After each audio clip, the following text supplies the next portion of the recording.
Hello class 10th students, चलिए अब हम लोग इस फर्स्ट फ्लाइट बुक का लास्ट चैप्टर द प्रपोजल करते हैं।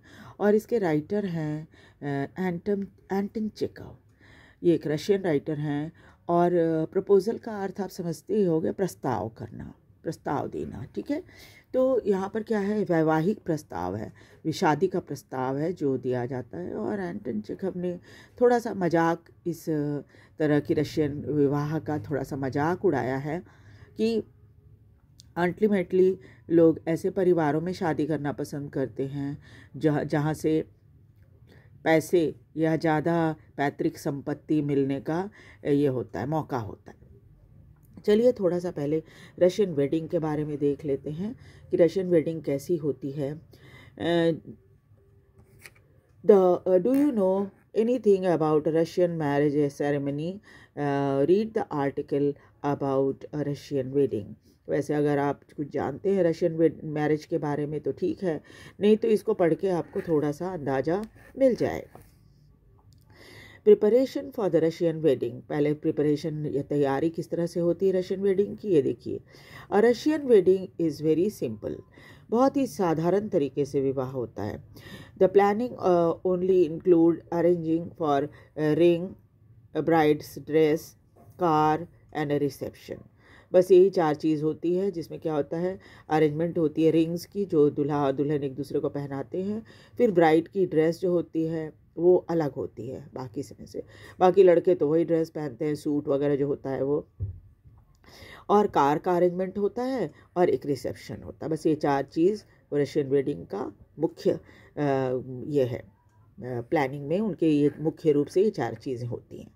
Earlier the brides family paid for the reception. पहले क्या होता था कि दुल्हन के परिवार वाले लोग खर्च उठाते थे रिसेप्शन का। रिसेप्शन में आपको पता ही है, खिलाना पिलाना सब कुछ होता है, तो उसमें जो खर्चे होते हैं पहले दुल्हन के परिवार वाले दिया करते थे।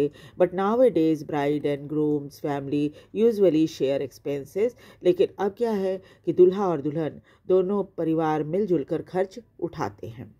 अ Russian wedding last for 2 days। 2 दिन लगता है रशियन वेडिंग में। Some wedding last as long as a week. लेकिन किसी किसी वेडिंग में सप्ताह भी लग जाता है। And the occasion becomes something to remember for years. और इस तरह के जो विवाह के ओकेजन होते हैं वो कई बार क्या होता है, उसे कई सालों तक लोग याद रखते हैं। The necessary part of the wedding ceremony is a wedding procession of several cars. और एक ज़रूरी हिस्सा जो वेडिंग सेरेमनी का होता है वो लंबी प्रोसेशन, जुलूस जो होता है गाड़ियों की, वो होती हैं। The best friend of the grooms or bride meet before the wedding a few times, make posters, write speeches and organize contest.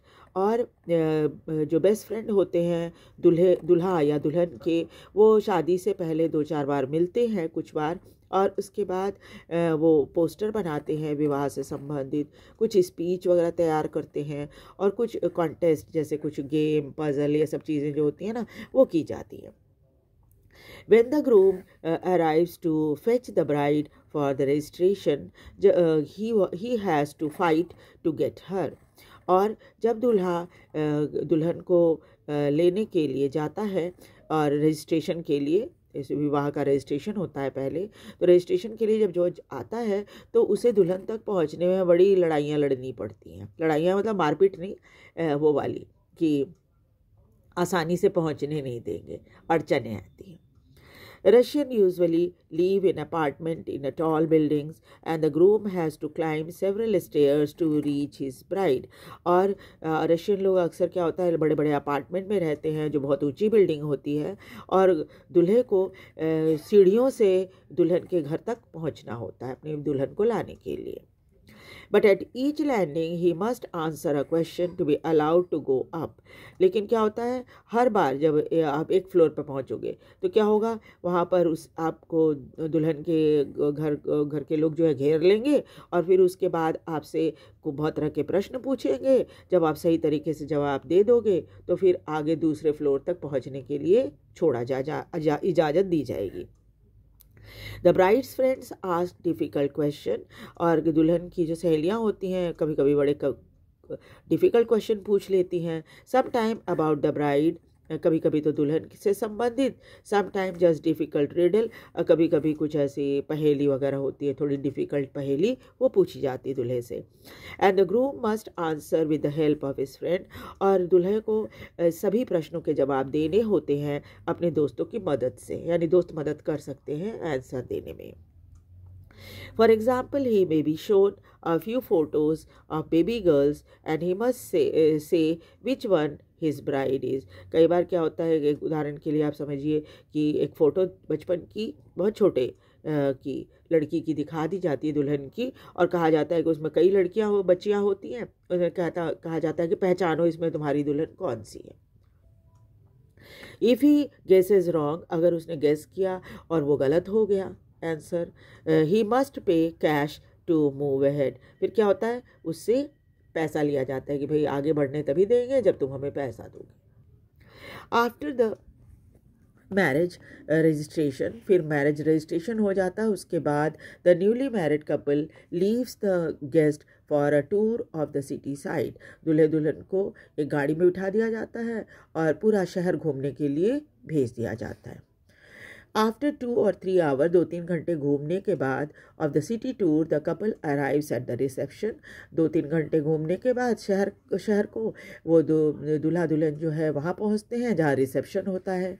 And the couple sits at specially arrange table with their family, और दूल्हा दुल्हन जो है वो अपने परिवार के साथ एक स्पेशल अरेंजमेंट की जाती है टेबल की, बड़ी सी टेबल जिसमें दोनों का परिवार बैठता है। फ्रेंड्स, उसमें फ्रेंड्स बैठते हैं, इनवाइटेड गेस्ट भी बैठते हैं। The reception start with a toast to couple, सबसे पहले क्या होता है, भाषण दिया जाता है। टोस्ट मतलब खाने वाला टोस्ट नहीं है, ये भाषण है। तो सबसे पहले क्या होता है, भाषण खिलाया जाता है उनको आपको ये लगेगा नहीं कि अच्छा ठीक है इनको भाषण खिलाया जाएगा सबसे पहले। तो क्या होता है, रिसेप्शन स्टार्ट होता है और पहले भाषण होता है। Wedding toast is a custom where a close friend or a relative of the groom or the bride says a few words to wish the couple. Wedding toast होता है, ये कस्टम है, एक रिवाज है जिसमें कोई नज़दीकी दोस्त या कोई रिश्तेदार दूल्हे का या दुल्हन का वो क्या करता है, कुछ आशीर्वाद के शब्द दोनों दूल्हा दुल्हन को देता है। Then everyone raises their glass of wine, और ये आपको पता है इन देशों में तो वाइन या शराब पी जाती है, तो सब कोई अपने अपने हाथ ऊपर उठाते हैं ग्लास ऑफ वाइन के साथ, and drink it up at same moment, और छोटी सी ग्लास होती है और तुरंत पी ली जाती है, उसको एक साथ सब पी लेते हैं। द ग्रूम इज़ देन आस टू किस द ब्राइड, फिर दूल्हे को ये कहा जाता है कि वो दुल्हन को किस करे।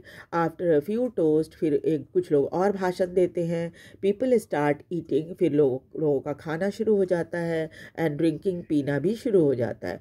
एंड जनरली हैव फन, और फिर बहुत मज़ा करते हैं वो लोग। After some time the bride gets stolen, फिर क्या होता है, दुल्हन चोरी हो जाती है। शी डिसअपियर, वो गायब हो जाती है। When the groom starts looking for her, जब दूल्हा उसे ढूंढना शुरू करता है, ही इज़ आस्क्ड टू पे फ़ी, फिर उसे पैसा देना होता है दुल्हन के लिए। Usually it is his friends who steel the bride, और ज़्यादातर मामले में क्या होता है, दूल्हे के दोस्त जो होते हैं वही दुल्हन को चुरा लेते हैं, अपने दोस्त की दुल्हन को चुरा लेते हैं।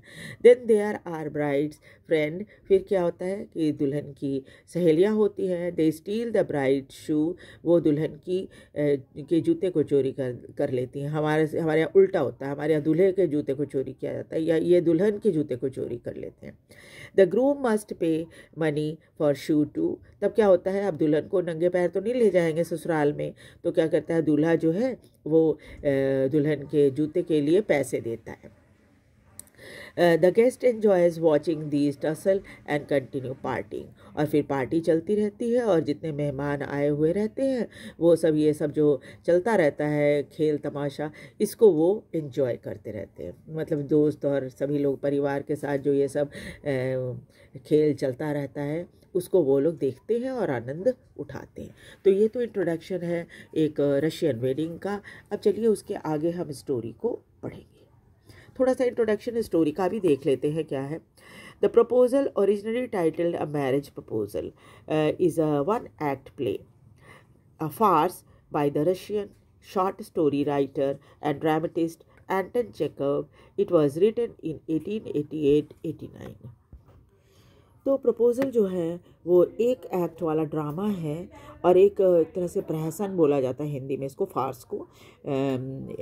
वो उस रूप में लिखा गया है, प्रहसन के रूप में लिखा गया है रशियन शॉर्ट स्टोरी राइटर और ड्रामेटिस्ट एंटन चेखव द्वारा, और इसको 1888-89 में लिखा गया था। The play is about the tendency of wealthy family to seek ties with other wealthy families to increase their estate by encouraging marriage that make good economic sense. ये play जो है वो ये दिखाता है कि कैसे अमीर परिवारों की टेंडेंसी होती है कि वो दूसरे अमीर परिवार में ही अपने बच्चों का विवाह करें ताकि उनकी जो संपत्ति है वो बढ़ जाए मैरिज के बाद, और ये एक दिखाता है कि उनमें बड़ा अच्छा इकोनॉमिक सेंस होता है।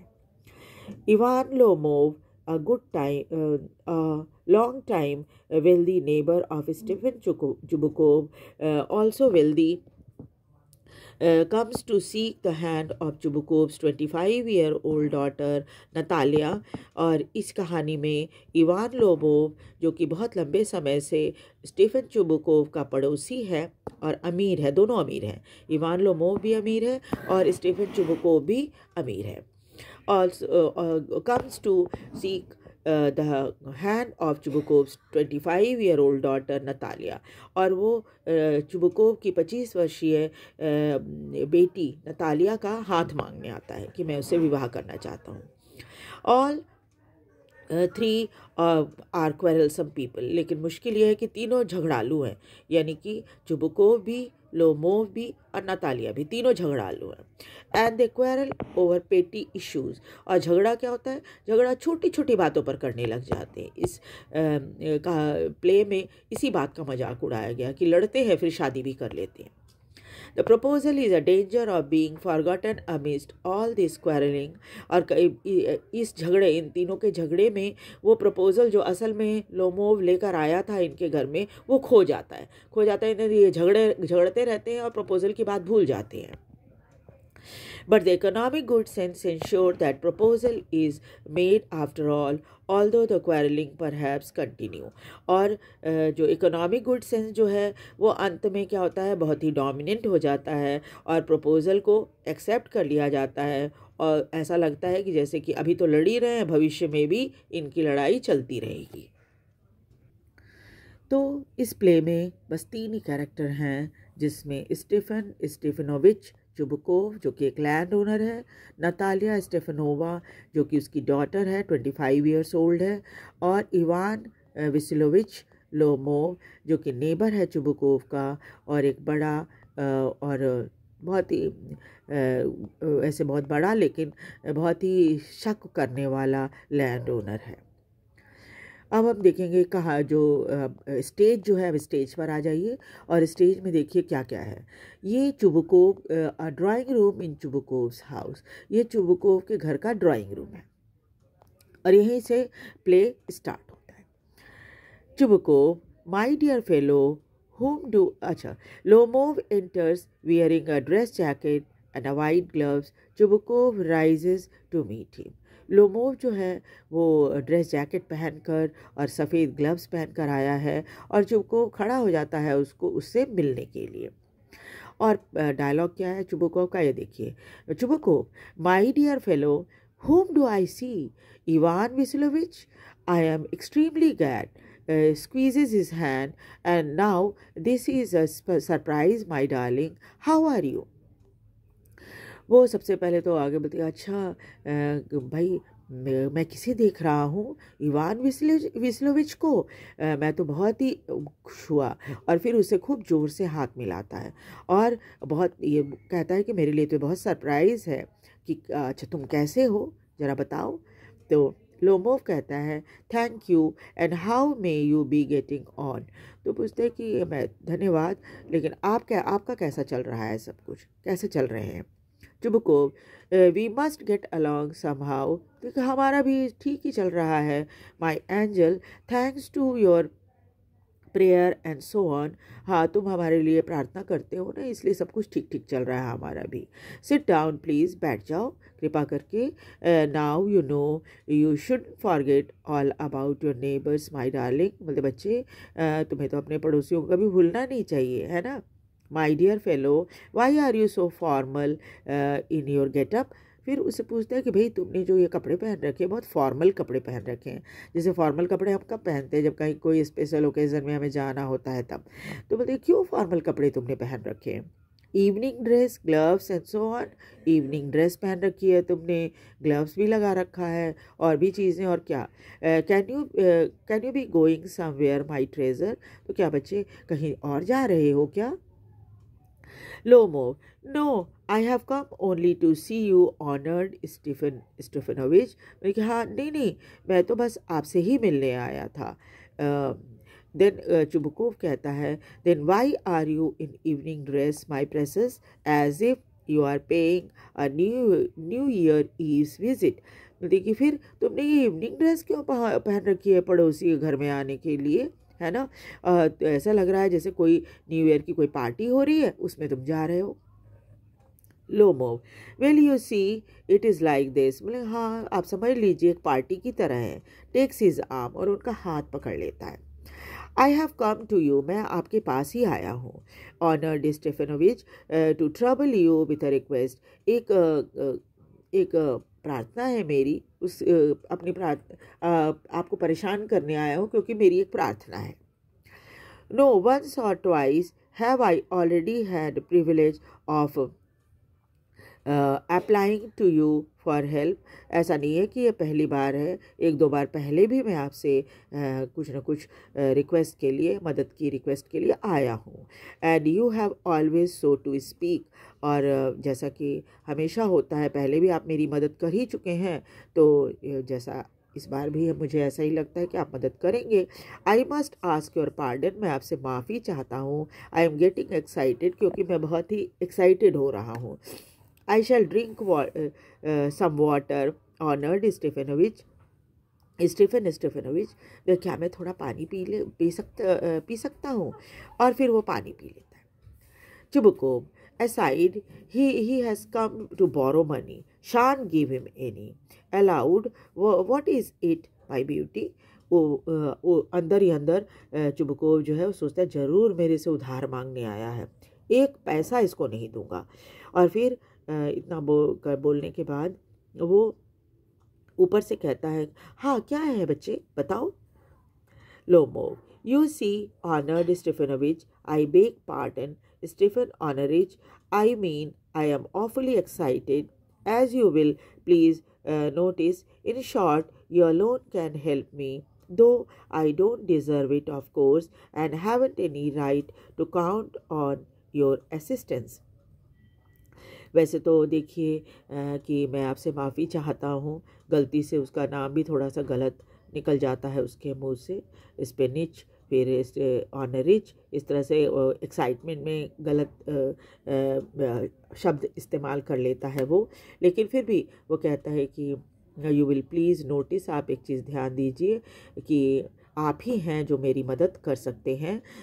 हालांकि मैं डिज़र्व नहीं करता, लेकिन और आपसे ज़बरदस्ती भी नहीं कर सकता कि हाँ ज़बरदस्ती आप मेरी बात मान ही लीजिए। Oh don't go round and round darling, spit it out well. तो चुबकोव जो है वो उसे कहता है कि अरे इतना घूम घूम कर बोलने की क्या ज़रूरत है, जो है फटाक से बोल दो। Lomov, one moment, this very minute, the fact is I have come to ask the hand of your daughter Natalia Stepanovna in marriage.